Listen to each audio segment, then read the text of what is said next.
പശ്ചിമേഷ്യൻ യുദ്ധത്തെ തുടർന്ന് ഹുർമൂസ് അടച്ചതും എണ്ണവില കൂടിയതുമൊക്കെ സൃഷ്ടിച്ച ആഘാതം നാം അനുഭവിച്ചു. അത് നമ്മുടെ അടുക്കള വരെ എത്തിയിരുന്നു. എന്നാൽ വെല്ലുവിളികൾ ഇനി വരാനിരിക്കുന്നതേയുള്ളൂ എന്നാണ് മുന്നറിയിപ്പ്. അത്തരം തിരിച്ചടികൾ ഇന്ത്യ രാജ്യത്തെയാണ് കാത്തിരിക്കുന്നതെന്നാണ് റിപ്പോർട്ട്. ഇക്കുറി സൂപ്പർ എല്ലിനോ ആയിരിക്കുമെന്നാണ് കാലാവസ്ഥാ വിദഗ്ധർ നൽകുന്ന മുന്നറിയിപ്പ്. യുദ്ധത്തിന് പിന്നാലെ വരുന്ന സൂപ്പർ എല്ലിനോ വിതയ്ക്കുന്ന നാശം കടുത്തതായിരിക്കും. കാലം തെറ്റിയുള്ള മഴ, പേമാരി, വെള്ളപ്പൊക്കം എന്നിവയാണ് നമ്മെ കാത്തിരിക്കുന്നത്. ഇന്ത്യൻ സമ്പദ് വ്യവസ്ഥയുടെ നട്ടലായ കാർഷിക മേഖലയിൽ ഉൽപ്പാദനം കുത്തനെ ഇടിഞ്ഞേക്കാം.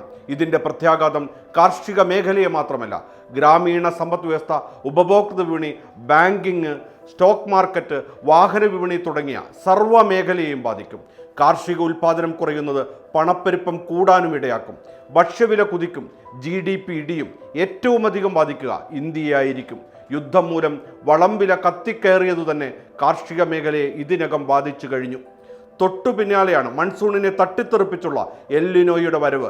ബ്രസീൽ, മെക്സിക്കോ എന്നിവയാണ് എല്ലിനോ മൂലം കൂടുതൽ തിരിച്ചടി നേരിട്ടേക്കാവുന്ന മറ്റ് രാജ്യങ്ങൾ. ഇന്ത്യയുടെ മൊത്തം വാർഷിക മഴയിൽ 75% വഹിക്കുന്നത് മൺസൂണാണ്. ഇക്കുറി മൺസൂൺ കാലവർഷം 90% ചുരുങ്ങുമെന്നാണ് കാലാവസ്ഥാ വകുപ്പ് പ്രവചിച്ചിട്ടുള്ളത്. ജൂണിലെ ആദ്യ 15 ദിവസത്തെ മഴ തന്നെ പ്രതീക്ഷിച്ചതിനേക്കാൾ വൻതോതിൽ കുറഞ്ഞു. ഇത് നൽകുന്നത് ശുഭസൂചനയുമല്ല. വേനൽക്കാലത്ത് തുടക്കമിട്ട കൃഷിയിൽ നിന്ന് പ്രതീക്ഷിക്കുന്ന വിളവിനെയാണ് എല്ലിനോയുടെ പ്രവൃത്തി നശിപ്പിക്കുക.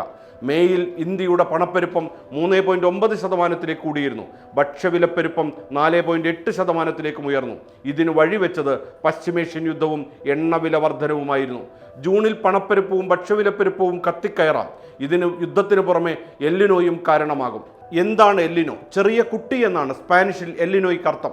മഴയെ തട്ടി അകറ്റുക, അന്തരീക്ഷമാകെ ചൂടുപിടിപ്പിക്കുക, വരൾച്ചയുണ്ടാക്കുക എന്നിവയാണ് എല്ലിനോയുടെ പ്രധാന ഭീഷണി. ഇത് ഒന്നുകിൽ കടുത്ത വരൾച്ചയ്ക്ക് വഴിവെക്കും, അല്ലെങ്കിൽ കാലം തെറ്റിയുള്ള പേമാരിക്ക്.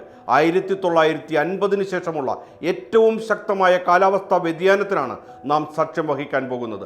ആഗോള സമ്പദ് വ്യവസ്ഥയ്ക്കാകെ ഇത് തിരിച്ചടിയാകും. ഏറ്റവും അധികം പ്രതിസന്ധി നേരിടുന്ന രാജ്യങ്ങളിലൊന്ന് ഇന്ത്യ തന്നെയായിരിക്കും. ശരിക്കും പറഞ്ഞാൽ ഏറെ കരുതലെടുക്കേണ്ട കാലത്താണ് നാം ജീവിക്കുന്നത്. ഭക്ഷ്യവസ്തുക്കളുടെ വില കുതിച്ചുയരുന്നത് സാധാരണക്കാരൻ്റെ ദൈനംദിന ജീവിതത്തെ പ്രതികൂലമായി ബാധിക്കുമെന്നുറപ്പ്.